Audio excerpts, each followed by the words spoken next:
आज हम करेंगे प्रियम्बल ऑफ द कॉन्स्टिट्यूशन। अब ये प्रियम्बल है क्या, इसको ऐसे समझने की कोशिश करो जैसे हमारी फॉर एग्जांपल कोई बुक है, उसका जो इंडेक्स होता है वो हमारा प्रियम्बल है, और जो बीच में मटेरियल है जहाँ चैप्टर्स वगैरह हैं वो हमारा स्टैट्यूट हो गया। तो it is an introduction to the statute. ठीक है। अब जैसे अब इंडेक्स में हमें बताया जाएगा ना कि कौन सी चीज़ कहाँ है और हमें क्या अचीव करना है। तो वो जो चैप्टर्स का जो भी ऑब्जेक्ट होएगा कि उसमें क्या कुछ दे रखा है वो हमें कंसीव करना होता है प्रियम्बल से। तो जैसे इंट्रोडक्शन टू द स्टैचू, ये जो स्टैचूट हम बनाते हैं ना उसकी जो इंट्रोडक्शन है वो प्रियम्बल है। डज नॉट, ये पावर नहीं देता, लेकिन ये gives direction and purpose to the constitution. जो कॉन्स्टिट्यूशन का प्रियम्बल है, lays down main objective of the constitution, कि कॉन्स्टिट्यूशन में जो आर्टिकल्स है उनमें जो भी हमें प्रोवाइड कर रखा है उसका जो भी सोर्स है वो हमारा प्रियम्बल है। कि कोई भी आर्टिकल वगैरह कोई भी प्रोविज़न बनानी है हमने कॉन्स्टिट्यूशन को, तो वो फुलफ़िल करेगा जो मेन ऑब्जेक्टिव्स दे रखे हैं प्रियम्बल में of the constitution. Helps to understand the legislative intent policy. अब जो लेजिस्लेचर कोई भी पॉलिसी बनाता है जो उसको, that is subject to the preamble of the constitution. It serves as a statement of the purpose for which Indian constitution was enacted. वही हो गया कि ये पर्पस बताता है कि कॉन्स्टिट्यूशन की जो प्रोविजंस है उसने क्या अचीव करना है। वो सारे पर्पसेस जो ऑब्जेक्टिव्स और गोल्स होते हैं वो प्रियम्बल में डिफाइंड है। वहाँ से सोर्स लेके हमारा इलेबोरेट किया जाता है आगे आर्टिकल्स ऑफ द कॉन्स्टिट्यूशन में। फिर उसके बाद है enshrine socio economic goals which are to be achieve through constitutional process. और ये जो हमारे गोल्स हैं ये अचीव कहाँ से होते हैं? थ्रू कॉन्स्टिट्यूशनल प्रोसेसेस जो प्रोवाइडेड की गई हैं कॉन्स्टिट्यूशन में, उसके द्वारा ये सारे ऑब्जेक्टिव्स गोल्स जो इंश्राइंड है इन द कॉन्स्टिट्यूशन और defined in the constitution, they are being achieve through the constitutional process. अब आगे हम करेंगे ऑब्जेक्टिव और पर्पस ऑफ द प्रियम्बल। इसका मेन पर्पस क्या है, इसमें दे क्या रखा है, क्या डिफाइंड है, इसको कैसे समझेंगे हम। तो पहले पहले तो इन्होंने, अब हुआ क्या था जब जब हम किसी अगले किसी और का इस किसी और के अंडर कोई हमारे ऊपर रूल कर रहा था, तब जो भी डिफ़िकल्टीज़ आई थी उस टाइम इंडिया को, तो जो हमारे लीडर्स थे उनके दिमाग में ये बात थी कि हमें ये सारा कुछ बाद में अपनी जब गवर्नमेंट होगी, तो जब हम फ्री हो जाएंगे तो इन चीज़ों को हमने अचीव करना है। तो वो सारी जो डिफ़िकल्टीज़ प्रॉब्लम्स जो हमारे ऑब्जेक्टिव थे for the welfare of the state, है ना, इंडिपेंडेंट, जो भी इंडिपेंडेंसी के लिए या जो भी हमारे गोल्स थे, उन वो जो सारे ऑब्जेक्टिव्स थे उनको अचीव करने के लिए वो सारा कुछ यहाँ पे ऑब्जेक्टिव के रूप में यहाँ पे दे रखा है। तो अब ये हमने अब ये है कि जो प्रियम्बल का सोर्स है वो क्या है? सोर्स है we the people of India. अब इसको ऐसे समझो कि अगर हम किसी भी प्रॉब्लम का सॉल्यूशन तब निकालते हैं जब हमें प्रॉब्लम होगी, तो प्रॉब्लम का सोर्स क्या होगा? We the people of India. अब प्रॉब्लम तभी आएगी ना, अब कोई सोर्स होगा। अब जैसे जैसे कोई प्रॉब्लम क्रिएट होती है किसी भी तरह की, तो वो किसको क्रिएट हुई, वो हमारा सोर्स होएगा उस प्रॉब्लम का।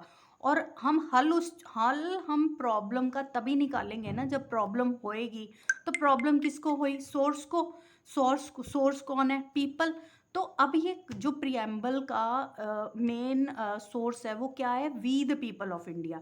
अब we the people of India कि जो भी हमें प्रॉब्लम आई थी, इन सारी प्रॉब्लम को रिजॉल्व करने के लिए जो ऑब्जेक्टिव्स मेंशन्ड हैं in the preamble of the constitution, उनका सोर्स क्या हुआ? We the people of India.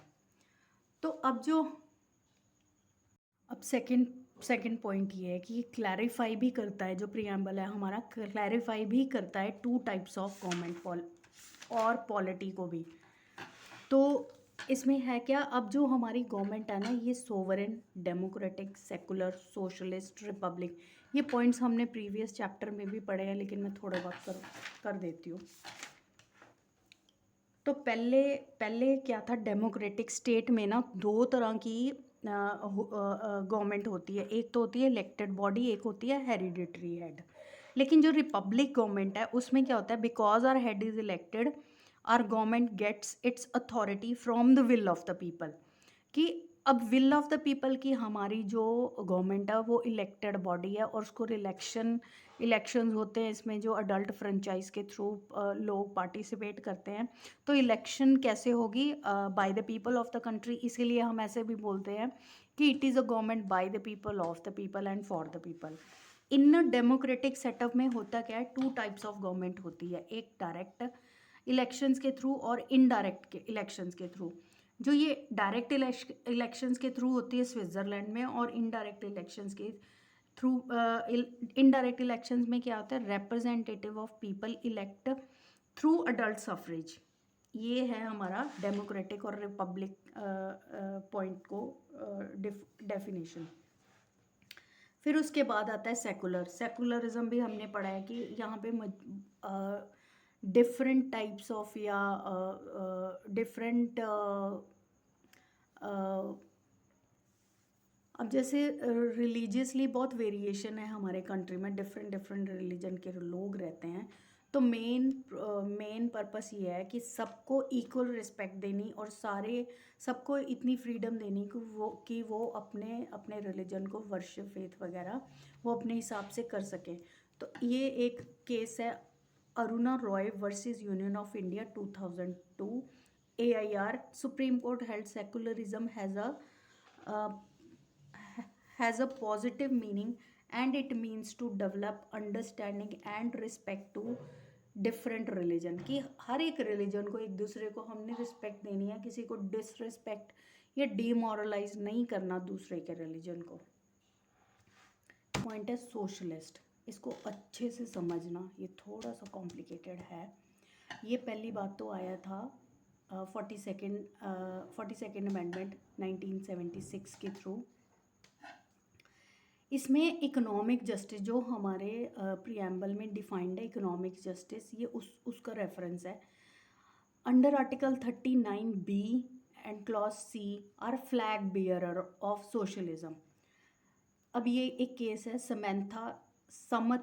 Samantha versus state of UP 1997। Words socialist must be used in read from the goals of Article 14, 15, 16, 17, 21, 23, 28, 39, 38, 46 and all other cognate articles which seeks to establish equal society। तो अब यहाँ पहले क्या होता था, इसको हम capitalism से भी रिलेट करते हैं। जैसे कैपिटलिज्म में क्या होता था कि जो सोर्स ऑफ इनकम थी वो एक पर्टिकुलर क्लास ऑफ सोसाइटी के पास रहती थी। तो वो क्या करते हैं, जैसे पूंजीवाद बोलते हैं कि गरीब गरीब होता जा रहा है, अमीर अमीर हो जाता। पहले क्या होता था कि socialist is the best understood in contrast to capitalism, which is an economic system where means of production, जो means of production था वो कुछ class of people के पास ही रहता था, जिसे वो privately own करते थे। People own their labor and free to sell it to others. Production is oriented towards profit rather than use। अभी है क्या ये? Socialism is an economic and political philosophy that is characterized by social ownership of the means of production as opposed to private ownership। तो इसमें ना इन्होंने main emphasis दिया है पब्लिक सेक्टर को, क्योंकि पब्लिक सेक्टर इक्वली डिवाइड करता है अपने मीन्स ऑफ प्रोडक्शन को विदाउट एनी डिस्क्रिमिनेशन। लेकिन जो प्राइवेट सेक्टर है वो कई बार मोनोपोली कर जाता है। तो a socialist economy is a system that emphasize equality, central planning and collective ownership of means of production. अब इसके एग्जांपल क्या, जैसे पहले ज़मींदारी सिस्टम होता था, वहाँ पे ये लोग ना लोगों को, गरीबों को बहुत एक्सप्लॉइट करते। तो उसको जो ज़मींदारी सिस्टम था उसको अबॉलिश किया। लैंडेड जेंट्री थी, इसको इन्होंने ख़त्म किया। Growth of public as well as, इसका मेन पर्पस है सोशलिज्म का कि पब्लिक को भी करना और प्राइवेट सेक्टर को इक्वली ग्रो करना। अब थर्ड पॉइंट क्या इलेबोरेट करता है हमारे प्रियम्बल में, ये है राइट्स ऑफ द पीपल। अब राइट्स ऑफ द पीपल कहाँ दे रखे हैं? जस्टिस दे रखा है। जैसे जस्टिस किस किस को कैसे, जो आर्टिकल 14, 15 और 16 है उसमें सोशल जस्टिस दे रखा है कि जो हमारी डिप्राइव्ड क्लासेस हैं और जैसे विमेन और चिल्ड्रन हैं, जो weaker sections of the society हैं, उनको अपलिफ्ट करने के लिए कुछ पॉलिसीज़ बना रखी हैं। इसके थ्रू जस्टिस दे रखा है हर एक क्लास ऑफ पीपल को। इकोनॉमिक जस्टिस थ्रू सोशलिज्म हो गया, और पॉलिटिकली कि हर बंदा ऑफ इंडिया पॉलिटिकल एरा में पार्टिसिपेट करता है, ये पॉलिटिकल जस्टिस है। इट मींस कि हर एक बंदे को इक्वल अपॉर्चुनिटी देनी कि वो पॉलिटिकली इन्वॉल्व हो सके।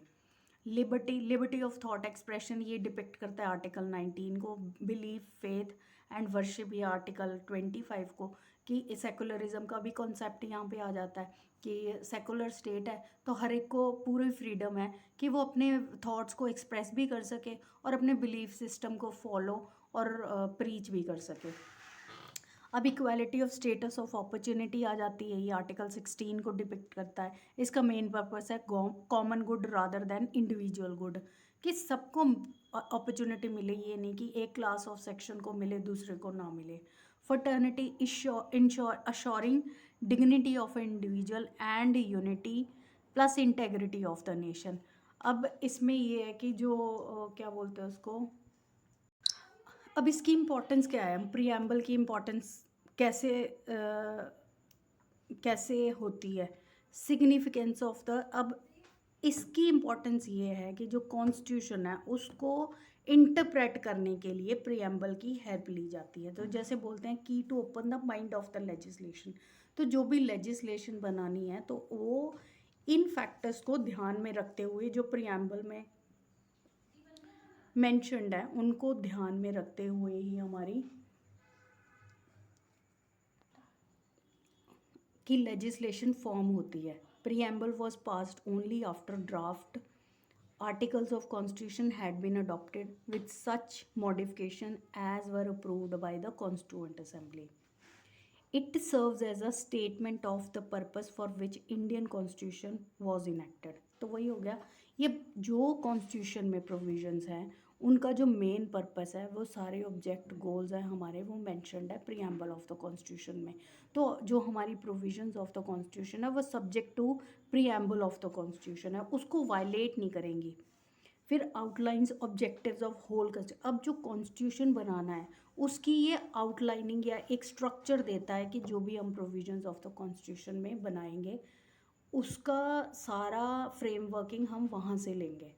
कर लेना, Jacob M Puthuparambil versus Kerala water authority 1991 का केस है। इसमें सुप्रीम कोर्ट ने हेल्ड किया था preamble was meant to embody in very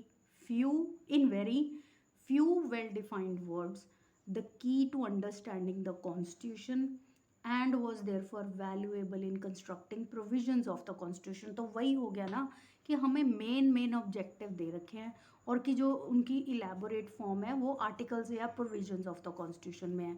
तो जो ये सारे, सपोज एक एग्जांपल लगा लो कि आर्टिकल 14 में इक्वालिटी टू पीपल है ना, तो वो हमारा कहाँ से हुआ, जो हमने वर्ड पढ़ा था इक्वालिटी, जो प्रीएम्बल में वर्ड था equality of status of opportunity, ये 16 में भी है कि सबको इक्वल अपॉर्चुनिटी देनी। तो ये सारे जो ऑब्जेक्ट हैं ये इक्वालिटी के through that is defined in preamble, that is stated in preamble of the constitution. Equality से लिए गए सोर्स क्या है, आर्टिकल 14, 15, 16 ये जो हमारे हैं, तो वहाँ का सोर्स कहाँ से लिया, इक्वालिटी से। तो ये सारे आर्टिकल्स उसको फुलफिल कर रहे हैं, उस इक्वालिटी को फुलफिल कर रहे हैं जो हमारे प्रीएम्बल में डिफाइंड है। अब जो सबसे कंट्रोवर्शियल पार्ट या फिर इम्पोर्टेंट पार्ट ये है अमेंडमेंट ऑफ द कॉन्स्टिट्यूशन। तो ये क्वेश्चन अराइज हुआ Kesavananda Bharati case versus state of Kerala 1973 में, जहाँ पे ये क्या कहा गया कि क्या प्रियम्बल कॉन्स्टिट्यूट हो सकता है। तो केशव नंदा भारती केस ने इसको हेल्ड किया कि it is a part of the constitution, इसलिए ये अमेंड हो सकता है अंडर आर्टिकल 368 में। लेकिन जो री बेरूबरी केस था, उन्होंने बोला कि जो मतलब जो हमारे कॉन्स्टिट्यूशन, ये जो प्रियम्बल है वो पार्ट ऑफ कॉन्स्टिट्यूशन है नहीं। जो लिमिटेशंस और हमें पावर्स दे रखी हैं वो सारी कहाँ पे हैं, वो कॉन्स्टिट्यूशन में है, प्रियम्बल में नहीं है।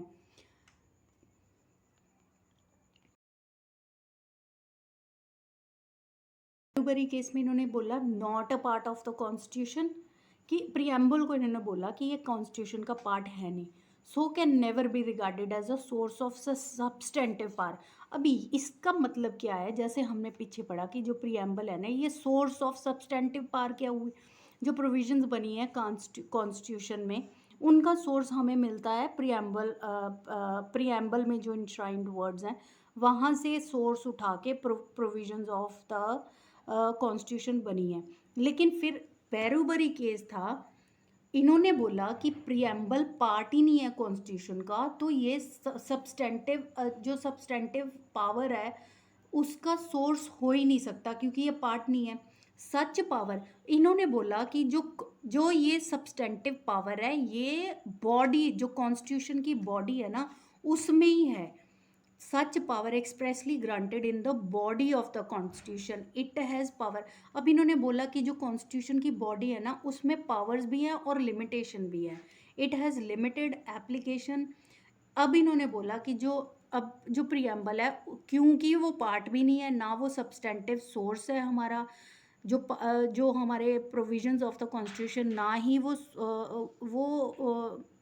प्रियम्बल सोर्स है उन प्रोविजंस का, तो इसकी जो एप्लीकेशन ऑफ प्रियम्बल है वो बड़ी लिमिटेड है एंड कैन बी रिजॉल्व। अब क्या था कि केशव नंदा भारती में ये कंटेंशन उठी कि it is not, it is a, Kesavananda Bharati ने हेल्ड किया कि it is a part of the constitution. लेकिन जो बेरेबरी केस था उसने ये कहा it is not a part of the constitution. अब ये पार्ट और नॉन,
अब ये जो था, जो सारा बेरोबरी केस में हेल्ड हुआ वो रिजेक्ट किया केशव नंदा भारती ने केस ने। इन्होंने बोला कि limitations are there in the preamble only and limit the, इसलिए ये 368 की जो लिमिटेशंस है ना 368 की, ये बॉडी में डिफाइंड नहीं है, ये प्रीएम्बल में इट सेल्फ ही डिफाइंड है।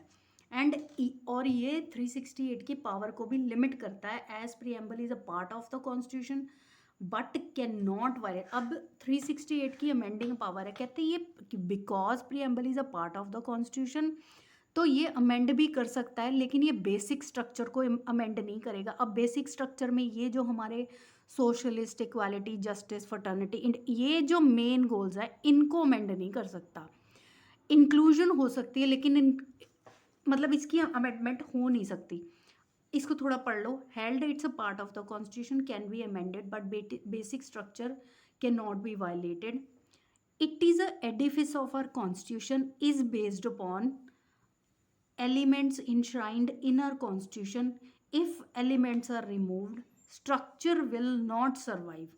Elements in our preamble are fundamental in character, so amending power of article 368 can amend constitution being a part of the constitution but cannot violate basic structure of the constitution.